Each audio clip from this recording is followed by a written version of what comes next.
the hoist operator for HeliService. What we do on a day-by-day basis, sometimes up to 100 hoist cycles per helicopter. We bring out wind technicians together with their tools on the turbine.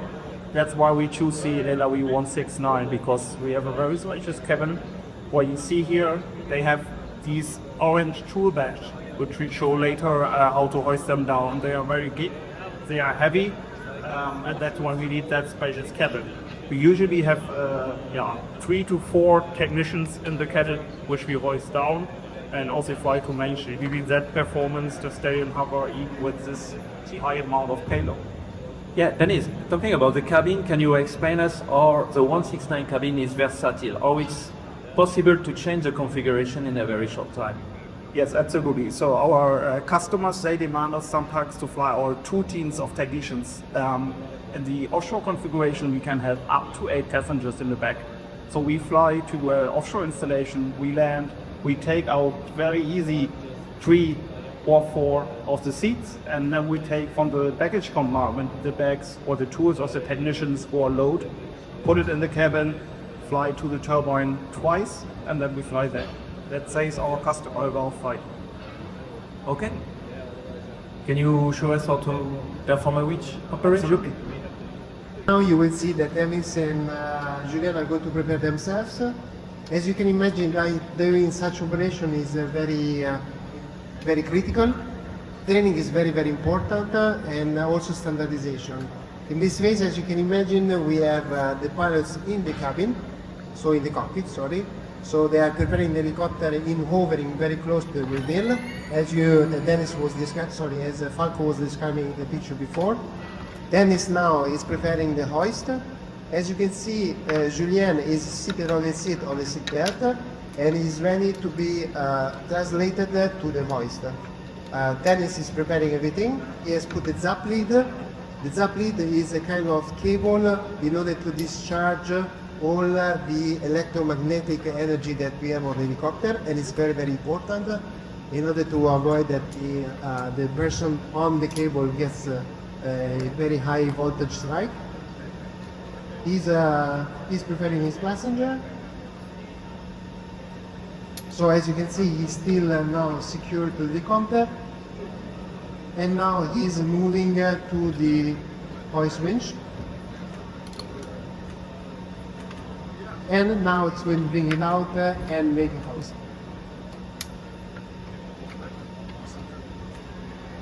Yeah, so when we bring technicians out to the turbine, like then I said, it's about 3 guys and about 4 to 6 bags, and it takes this whole process for one team with 4 guys and 6 bags. It's no more than 4 or 5 minutes for hovering just next to the turbine or over the turbine. It's a very quick get-out job. They also use ships to bring people offshore, but as you can imagine, a ship does not go into the 40 knots in the water. Of course, it goes very slower, and that's why hitting knockers are with our time critical repairs quite easy. So Falco, as we've been asked in the past, can you tell us what's inside those bags? Yeah, so both guys assume there is food inside, and that's also correct. But as you can imagine, we bring guys offshore and not have lunch or breakfast. We bring them out, perform every task. So inside this bag they have tools, equipment, cleaning racks, electric components, basically everything that is needed. They're all different types of bags. This is one of the smaller ones, the way bigger ones. We're also doing massive or delta modules, like fridge size projects offshore as well. And this helicopter has also performed the world's first offshore external load. We have a hook installed underneath here, and we flew out a 600 kilo heavy item to a wind turbine as well. Let's see now the operation is completed. It was seems to be very fast, but again, imagine, as Julien was saying, you can reroute up to 80 bone and 80 meters of cable. Normally this operation are performed with a very short length of cable in order to go on the deck, which is around 20-30 feet. But as Falco said, it takes up to 5 to 6 minutes of hovering to put all the passengers down. Just a very complex operation. I would like also to highlight the design of the helicopter, which is very safe concerning hoist operation, and especially the hoist operator position. If you look to the position, hoist operations are very risky. Okay, the hoist operator and the people you have to deploy are exposed to the height, so there is a risk to fall. Here, the hoist operator is always safe because he has always the possibility to enter the cabin in case of emergency, and so the working position remains very safe, which is a very important point for the 169 and all the family 139 and 189.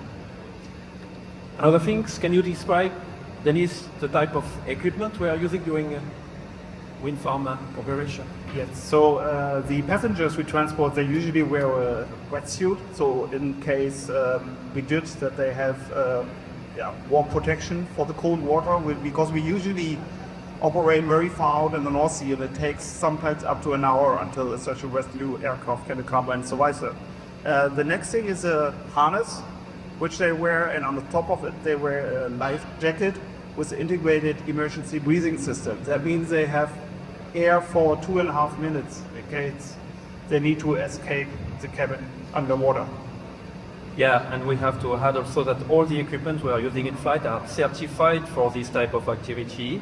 And for the harnesses, for example, in general in aviation, we are using the European norm regulation, okay, the European standard to decide which type of equipment, which type of harness we are going to use during our operation.